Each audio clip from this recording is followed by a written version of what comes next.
আমি আমার প্রিয়ভাজন আজিজ ভাইয়ের মতন আমিও ক্রিটিক্যাল, কিন্তু এই মাত্রায় না। আর আজিজ ভাই যেটা খুব খোলামেলা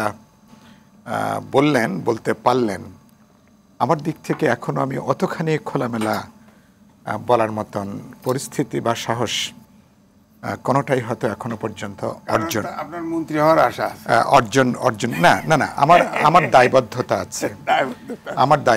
আছে। আমার ডেফিনেটলি রাজনৈতিক কনস্টিটিউয়েন্সি আছে, অর্গানাইজেশনাল কনস্টিটিউয়েন্সি আছে, ব্রডার পলিটিক্সে আমার সেখানে প্রশ্ন, দায়বদ্ধতা। আমার প্রতিটা শব্দ বাক্যের জন্য আমাকে প্রশ্ন করার সুযোগ আছে, দায়বদ্ধতার সুযোগ আছে। আমাকে অনেক কিছু হিসাব করে কথা বলতে হয়, বিবেচনা করতে, এটাই স্বাভাবিক। যে কোনো রাজনৈতিক দায়িত্বশীল যারা আছেন তাদের পক্ষে এটাই স্বাভাবিক। আমি এতখানি নেতিবাচকভাবে দেখতে চাই না। আপনি প্রধান যেটা আলোচনা শুরু করেছিলেন, ঐক্য, সংস্কার এবং নির্বাচন। হ্যাঁ, আমরা 5ই আগস্টের ছাত্র শ্রমিক জনতার গণ অভ্যুত্থানের মধ্য দিয়ে আমাদের যে ঐক্যটা তৈরি হয়েছিল, ঐক্যটা কিছুটা চিড় ধরেছে, কথাটা সত্য। ঐক্যটা আগের জায়গার ভেতরে নাই। একটা বহুত্ববাদী সমাজে রাজনৈতিক দলগুলোর মধ্যে ডিবেট হবে, পলিমিক্স হবে, আলাপ আলোচনা, বিতর্ক হবে, এটাই স্বাভাবিক। আবার আমরা জাতীয় স্বার্থের প্রশ্নে আমরা ঐক্যবদ্ধ। তো সেটাও আমরা ব্যক্ত করেছি বিভিন্ন ক্ষেত্রে এসে। এবং এই ঐক্যটা যদি ধরে রাখা না যায়, আজকে আমি বলেছি ওই যে ফোরাম ফর বাংলাদেশ স্টাডিজে অন্য অনেক আলাপ আলোচনার পরে কিছুটা চোখের মনির মতন করে ঐক্যটা ধরে রাখা দরকার। কেন ধরে রাখা দরকার? কারণ আমরা যে ফ্যাসিজমকে পরাজিত করে মোকাবেলা করে এই পর্যায়ে এসছি, সত্যি নানা চোরাগোপ্তা কায়দায় তারা তো নানাভাবে তারা আবার ফিরে আসার একটা চেষ্টা, উদ্যোগ তাদের দিক থেকে আছে। ফলে এটার প্রথম উত্তর হচ্ছে জনগণের একটা বৃহত্তর ঐক্য। আমাদের মধ্যে এটা গেল এক। তারপরে আমাদের মধ্যে মতপার্থক্য, মানে আমরা মতপার্থক্য নিয়ে বৈচিত্র্যের মধ্যে ঐক্যটা তৈরি করতে হবে। রাজনৈতিক পার্থক্য থাকা মানে আপনি আমার শত্রু না, আপনি আমার রাজনৈতিক প্রতিপক্ষ, আপনি শত্রু না। সুতরাং সেই রাজনৈতিক সংস্কৃতি বাংলাদেশের অভ্যুত্থান পরবর্তী এটাকে আমরা গড়ে তুলতে চাই।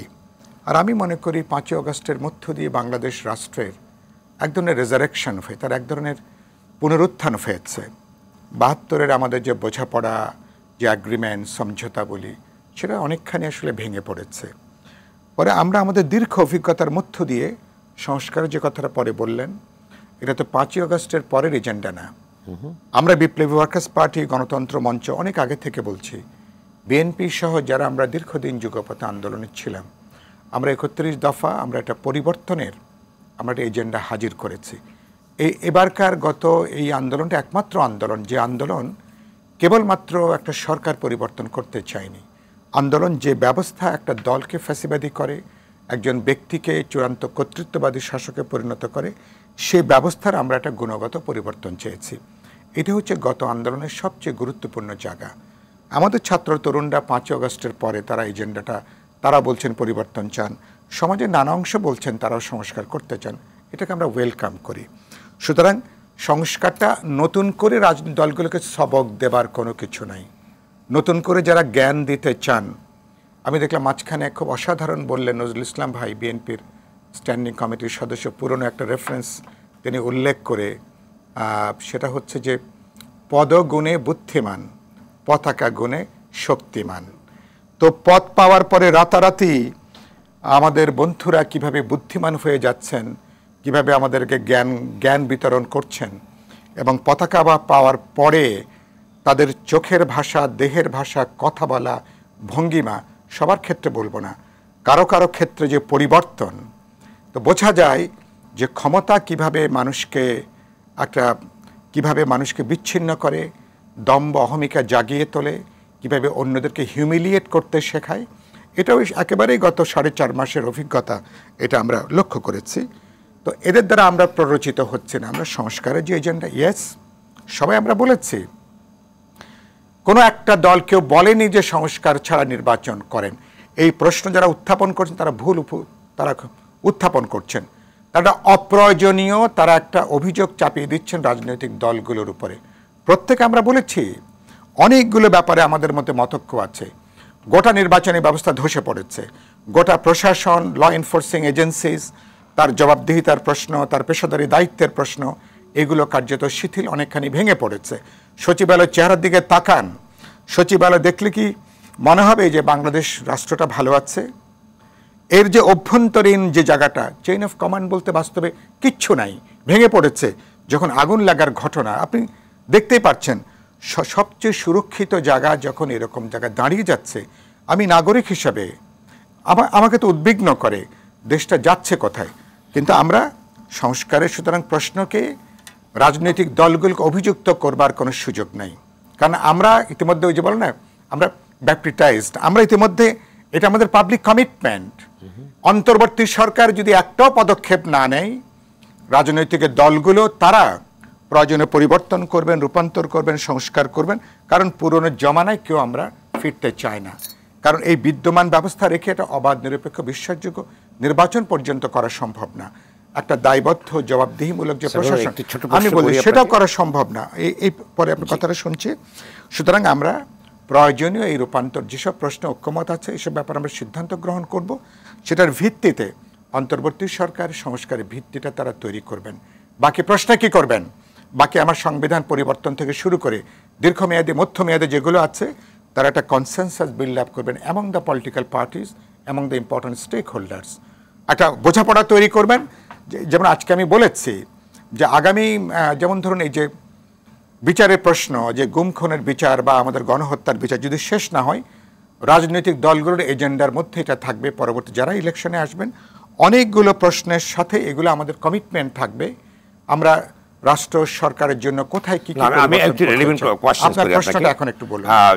আপনি বললেন যে প্রশাসনের কথাটা যে বললেন, অ্যাডমিনিস্ট্রেটিভ রিফর্মস কমিটি গঠিত হয়েছে এবং তার উপরে কিন্তু সকল শ্রেণীর কিন্তু আমলারা কিন্তু অনাস্থা প্রকাশ করেছে, তারা মানতে রাজি হয়নি।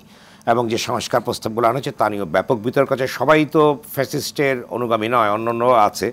সেই ক্ষেত্রে এই যে সংস্কার প্রক্রিয়া সঠিক প্রক্রিয়া আছে কিনা, আপনি কি বলবেন এই ক্ষেত্রে? না, আমি মনে করি যে আপনি এই যে মানে অসন্তোষ বিরাজ করছে। না, অসন্তোষ তো বোঝা গেল। ধরেন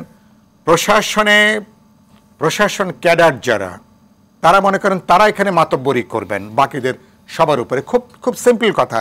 এখন অসন্তোষের প্রধান কারণ হচ্ছে এটা, প্রশাসন নিশ্চয়ই গুরুত্বপূর্ণ ভূমিকা পালন করবেন, কারণ তাদের প্রশাসন নামটাই হচ্ছে অ্যাডমিনিস্ট্রেটিভ ক্যাডার।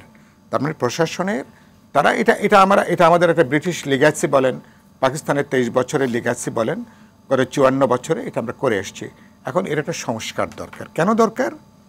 যে আমি সমাজের আমাদের অন্যান্য আমার ক্যাডার যারা আছেন, অন্যান্য ডিসিপ্লিনের যারা আছেন, তাদেরকে তো রাষ্ট্র পরিচালনায়, দেশ পরিচালনায়, প্রশাসনে, রাষ্ট্রের নানা জায়গাতে তাদেরও তারা যোগ্য, যারা দক্ষ, যারা মেধাবী, অভিজ্ঞ, তাদেরকে তো যুক্ত করা দরকার।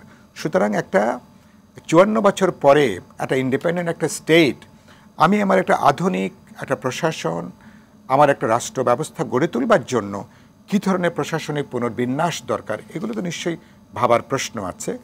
এখন অস্থিরতা হচ্ছে, পুরনো জমিদারিটা কিছুটা প্রশ্নবিদ্ধ হচ্ছে, সে কারণের জন্য জায়গাটা আমি রাতারাতি সবটা করতে পারবো না। আমি মনে করি এগুলো সরকার সামাল কিভাবে দিচ্ছেন আমি চিন্তিত, কিন্তু আমি মনে করি দিন শেষে সরকারকে নির্বাচনের মধ্য দিয়ে, যে নির্বাচনের জন্য 16 বছর আমরা অপেক্ষা করেছি, শুধুমাত্র যদি গত 3টা নির্বাচনের মধ্যে 2টো নির্বাচনও যদি অবাধ, নিরপেক্ষ বা বিশ্বাসযোগ্য হতো, তাহলে কিন্তু দেশের এরকম পরিণতি কিন্তু হতো না। সুতরাং আখেরে আপনাকে নির্বাচনে যেতে হবে, একটা পপুলার ম্যান্ডেট লাগবে। একটা অনির্বাচিত সরকার দীর্ঘদিন এভাবে ক্ষমতায় থাকবার কোনো সুযোগ এবং অবকাশ নেই।